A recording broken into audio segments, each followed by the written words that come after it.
আসসালামু আলাইকুম। এখন শুনবেন সংবাদ শিরোনাম। প্রধানমন্ত্রী তারেক রহমানের সঙ্গে ভারতীয় হাই কমিশনারের সাক্ষাৎ, সরকারের প্রথম একনেক সভায় 7 প্রকল্প নিয়ে আলোচনা।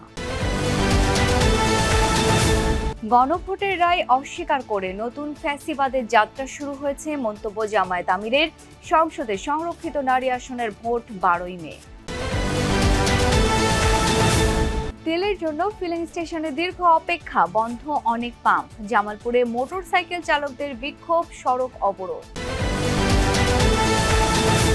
পর্যাপ্ত যোগান থাকায় ডলারের দাম বাড়ার শঙ্কা নেই, ব্যবসায়ীদের আশ্বস্ত করলেন গভর্নর। সুদ হার এক অঙ্কে নামিয়ে আনার দাবি।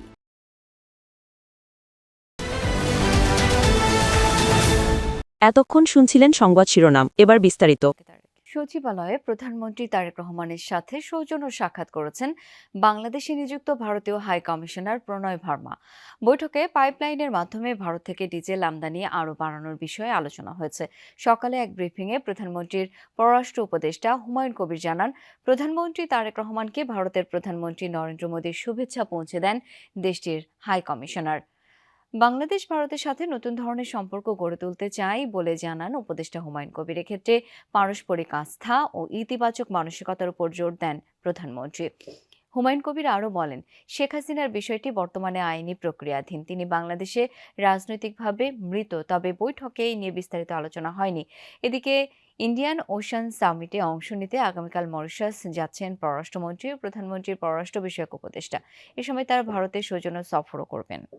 উন্নয়ন প্রকল্প অনুমোদন নিয়ে বর্তমান সরকারের প্রথম একনেকে উত্থাপিত 19টি প্রকল্পের মধ্যে 7টি নিয়ে আলোচনা হয়েছে। কয়েকটি অনুমোদন হয়েছে বলে জানিয়েছেন অর্থ পরিকল্পনা মন্ত্রী আমির খসরু মাহমুদ চৌধুরী।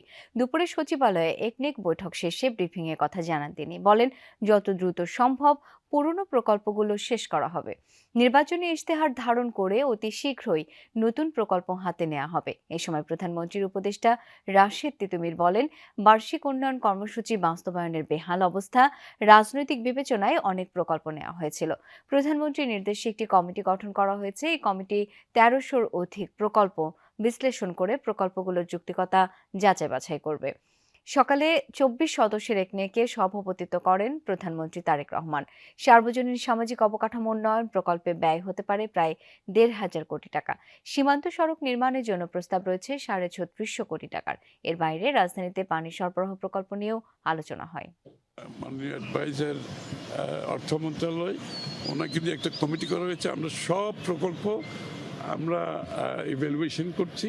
এর মধ্যে কতগুলো বাদ যাবে, কতগুলো এক্সটেনশন করা যাবে, কতগুলো আগামী দিনে আমরা নতুনভাবে গ্রহণ করব। এগুলো শেষ হওয়ার পরে ক্রমান্বয়ে আমরা ওই ব্যালেন্স শিট যেভাবে ক্লিয়ার করতে হয় না, আমাদের অনেকটা ব্যালেন্স শিট ক্লিয়ারের মতো অবস্থা হয়েছে। গণভোটের রায় অস্বীকারের মধ্য দিয়ে দেশে নতুন করে ফ্যাসিবাদের যাত্রা শুরু হয়েছে বলে মন্তব্য করেছেন জামায়াতে ইসলামীর আমির ও বিরোধী দলীয় নেতা ডাক্তার শফিকুর রহমান। জাতীয় গণতান্ত্রিক পার্টির 46তম প্রতিষ্ঠা বার্ষিকীর আলোচনায় একথা বলেন জামায়াত আমির। এ সময় তিনি দেশে আবারও ফ্যাসিবাদের উত্থান রোধে কঠোর হুঁশিয়ারি উচ্চারণ করেন।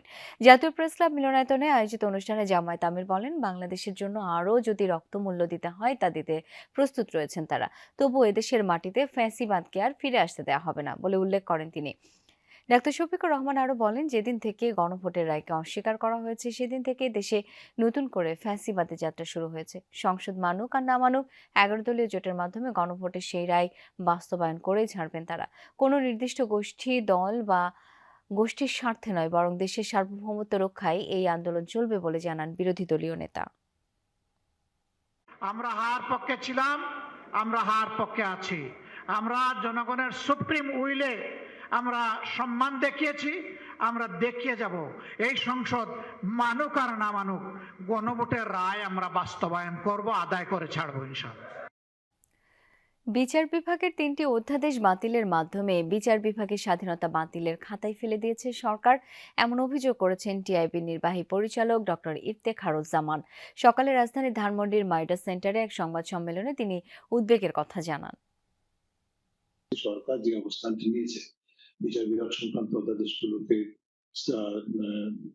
স্থগিতের মাধ্যমে, রহিত করার মাধ্যমে, এর ফলে একটা জিনিস পরিষ্কার যে আসলে সরকার বিচার বিভাগের স্বাধীনতা সম্পর্কে সত্যিকার অর্থে কতটুকু কমিটমেন্ট আছে এই প্রশ্নটা উত্থাপিত হওয়াটা যৌক্তিক।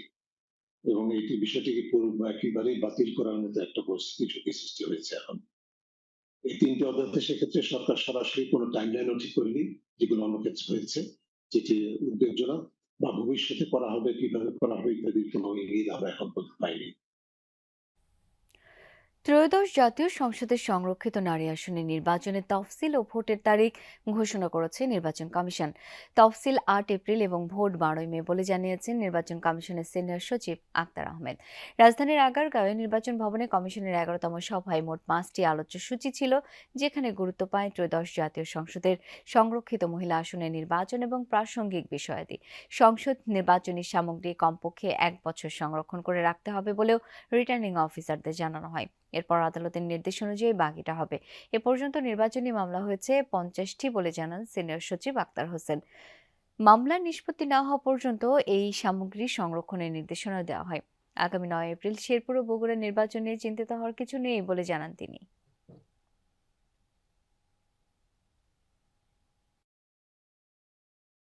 সংরক্ষিত মহিলা আসনের নির্বাচনের বিষয়ে আমাদের যে তফসিল ঘোষণা হবে 8 তারিখ, 8ই এপ্রিল তফসিল ঘোষণা হবে, 8ই এপ্রিল 2026 তফসিলটা ঘোষণা হবে, আর ভোট হবে 12ই মে 2026।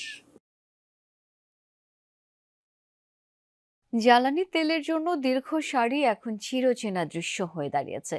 2-3 লিটার তেল নিতে 3-4 ঘন্টা অপেক্ষা করতে হয় পাম্পগুলোর সামনে। অনেক ফিলিং স্টেশনে বেশিরভাগ সময় অকটেন নেই, সাইনবোর্ড টানানো থাকে। রাজধানীতে যেসব ফিলিং স্টেশনে চাহিদা অনুযায়ী তেল সরবরাহ করা হতো, সেখানেও এখন রেশনিং পদ্ধতি চালু করা হয়েছে। বেশিরভাগ পাম্পে গাড়ির জন্য 2000 আর মোটরসাইকেলের জন্য 3 থেকে 500 টাকার বেশি তেল দেওয়া হচ্ছে না। পাম্প মালিকরা বলছেন ডিপো থেকেই আগের তুলনায় কম তেল সরবরাহ করা হচ্ছে। তারা বলছেন সংকটের আসল কারণ প্যানিক বাইং। আগে যে বাইকার 200 টাকার তেল নিতেন, এখন সুযোগ পেলে তিনিও 1000 টাকার তেল কিনছেন। এ কারণেই জ্বালানি তেলের সংকট প্রকট হচ্ছে। এক এক পাম্পে তো এক এক রকম দেয়, সব পাম্পে তো দেয় না। কোনো জায়গায় 500 দেয়, কোনো জায়গায় 600 দেয়, কোনো জায়গায় 200 দেয়। নর্মালি ভাবে আমার প্রতিদিন 500-600 টাকার এরকম লাগে, 500 টাকার হলে হয়ে যায়। তবে আনলিমিটেড দিলে ফুলই করতাম, কারণ যে একটা ঝামেলা তেল নিতে, তো সেক্ষেত্রে ফুল নিলে 3-4 দিন চলা যায়, কিন্তু ফুল তো দিচ্ছে না। আমি আমার চাহিদা অনুযায়ী তেলও পাইতাছি না আর টিপও মারতে পারতাছি না, যার কারণে ইনকাম অনেক কম। বেশিরভাগ মানুষের ট্যাঙ্ক ফুল, তাই এমন আছে ধরুন কেউ ট্যাঙ্কে 500 টাকা তেল যায় না, অনেকে 200 টাকা, মানে তারাও লাইনে গাড়ায়। জ্বালানি তেলের সরবরাহ এবং পাম্প পরিস্থিতির খবর রাখছেন সহকর্মী হুমায়ুন রশিদ। যাচ্ছি তার কাছে। হুমায়ুন,